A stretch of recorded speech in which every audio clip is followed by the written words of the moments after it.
नमस्कार। मैं डॉक्टर भाऊसाहेब राजेंद्र नळे, सुंदरराव सोलंके महाविद्यालय के हिंदी विभाग में एसोसिएट प्रोफेसर के रूप में कार्यरत हूँ और आज मैं डॉक्टर बाबा साहेब आम्बेडकर मराठवाड़ा विश्वविद्यालय के अंतर्गत बीकॉम द्वितीय वर्ष तृतीय सत्र के अंतर्गत पढ़ाए जाने वाले पाठ्यक्रम को लेकर आप लोगों के सामने कुछ चर्चा करने के लिए प्रस्तुत हूँ।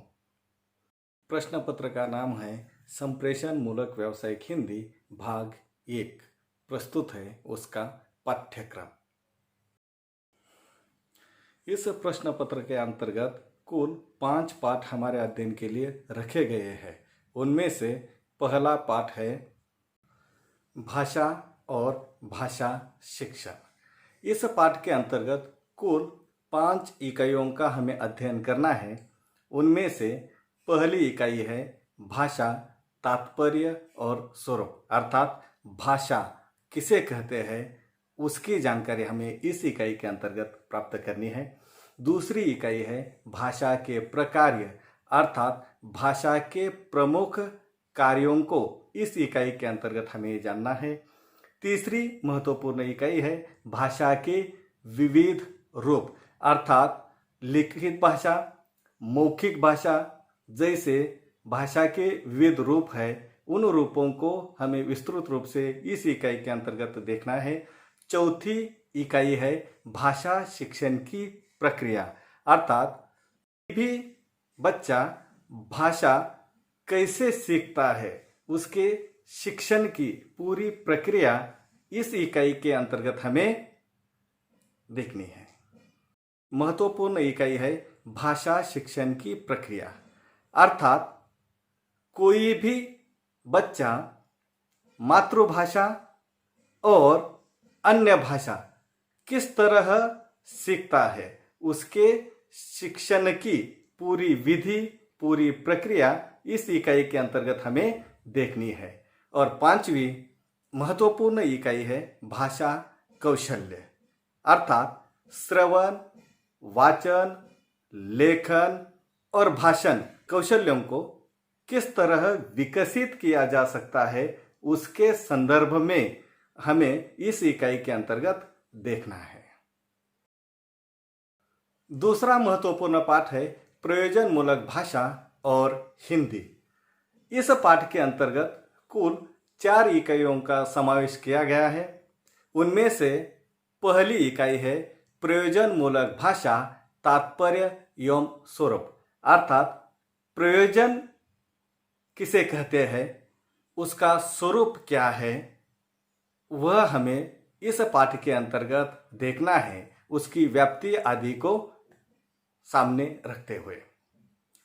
दूसरी महत्वपूर्ण इकाई है प्रयोजन मूलक भाषा की विशेषताएं, अर्थात अलग अलग क्षेत्रों में अलग अलग तरह की भाषा का प्रयोग किया जाता है, तो उन सभी भाषा की जो विशेषताएं हैं उन विशेषताओं को इस पाठ के अंतर्गत हमें देखना है। तीसरी महत्वपूर्ण इकाई है प्रयोजन मूलक हिंदी के विविध रूप, अर्थात अलग अलग क्षेत्रों में जो हिंदी प्रयुक्त की जाती है उसके अलग अलग या भिन्न रूप हमें देखने के लिए मिलते हैं, तो उन रूपों का संक्षिप्त परिचय इस इकाई के अंतर्गत हमें देखना है। अंतिम चौथी इकाई है वैश्वीकरण के परिप्रेक्ष्य में हिंदी भाषा का महत्व, अर्थात आज के वैश्विक युग में, जागतिकीकरण के युग में, विज्ञान प्रौद्योगिकी के युग में हिंदी भाषा की स्थिति और गति को इस इकाई के अंतर्गत हमें जानना है। तीसरा महत्वपूर्ण पाठ है वाणिज्य, व्यवसाय और हिंदी। इस पाठ के अंतर्गत कुल 4 इकाइयों का समावेश किया गया है। उनमें से पहली इकाई है वाणिज्य व्यापार से तात्पर्य और स्वरूप।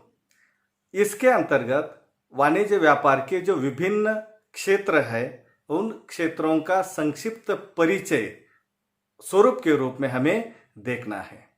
दूसरी महत्वपूर्ण इकाई है वाणिज्य व्यापार के साधन, अर्थात कोई भी व्यापार या उद्योग खड़ा करने के लिए जिन जिन साधनों की आवश्यकता होती है उन सभी साधनों को हमें इस इकाई के अंतर्गत देखना है। यही साधन वाणिज्य व्यापार के क्षेत्र में रीढ़ की हड्डी बनकर काम करते हैं और इसलिए ये इकाई उतनी ही महत्वपूर्ण है। तीसरी महत्वपूर्ण इकाई है वाणिज्य व्यापार और भाषिक प्रकार्य, अर्थात वाणिज्य व्यापार के क्षेत्र में भाषा की जो भूमिका है उस भूमिका को इस इकाई के अंतर्गत हमें विस्तृत रूप से देखना है। चौथी और अंतिम महत्वपूर्ण इकाई है वाणिज्य व्यावसायिक भाषा संरचनात्मक विशेषताएं, अर्थात अलग अलग क्षेत्रों में अलग अलग प्रकार की भाषा का प्रयोग होता है, तो उन भाषाओं की जो विशेषताएं हैं रचनात्मक, उसको हमें इस इकाई के अंतर्गत देखना है। चौथा महत्वपूर्ण पाठ है व्यावसायिक संप्रेषण। इस पाठ के अंतर्गत कुल 3 इकाइयों का समावेश किया गया है। उनमें से पहली इकाई है संप्रेषण से तात्पर्य एवं स्वरूप, अर्थात इस इकाई के अंतर्गत संप्रेषण का अर्थ, परिभाषा और संप्रेषण के जो माध्यम है उन सभी माध्यमों का परिचय इस इकाई के अंतर्गत हमें करना है। दूसरी महत्वपूर्ण इकाई है संप्रेषण के प्रमुख प्रकार, भाषिक तथा भाषेतर, यानी कि इस इकाई के अंतर्गत संप्रेषण के भाषिक कौन कौन से प्रकार है और भाषेतर कौन कौन से प्रकार है, उन सभी प्रकारों का संक्षेप में परिचय हमें इस इकाई के अंतर्गत देखना है। तीसरी महत्वपूर्ण इकाई है व्यावसायिक पत्राचार। इस इकाई के अंतर्गत 2 विभाग किए गए हैं। उनमें से पहला विभाग है व्यापारिक व्यवहारिक सामान्य पत्र। इस इकाई के अंतर्गत आवेदन पत्र, प्रत्यय या साक्ष्य पत्र, संदर्भ तथा साक्ष्य के जांच पत्र, मूल्य ज्ञापन पत्र, आदेशों के निरसन संबंधित पत्र, शिकायती पत्र, समायोजन पत्र, तगादा या वसूली संबंधित पत्र, विक्रय प्रतिनिधित्व संबंधित पत्र आदि का समावेश इस इकाई के अंतर्गत किया गया है। दूसरी उप इकाई है ख विशेष व्यवहारिक पत्र। इस इकाई के अंतर्गत बीमा तथा बीमा पत्र का समावेश किया गया है और रेल तथा जहाज द्वारा माल परिवहन से संबंधित पत्रों का समावेश किया गया है। अर्थात इस तीसरी इकाई के अंतर्गत वाणिज्य व्यावसायिक क्षेत्र में जो अलग अलग प्रकार के पत्राचार किए जाते हैं उन सभी पत्राचारों का परिचय संक्षिप्त में छात्रों को देना, इस उद्देश्य से इस इकाई का समावेश इस पाठ्यक्रम में किया है। 5वां महत्वपूर्ण पाठ है निबंध लेखन। इस पाठ के अंतर्गत 2 इकाइयों का समावेश किया गया है। उनमें से पहली इकाई है निबंध तात्पर्य एवं स्वरूप, अर्थात इस इकाई के अंतर्गत निबंध किसे कहते हैं, निबंधों के संदर्भ में अलग अलग विद्वानों ने जो परिभाषाएं दी है उन परिभाषाओं को हमें देखना है और उसके जो क्षेत्र है उन क्षेत्रों को भी सामान्यतः हमें इस इकाई के अंतर्गत देखना है।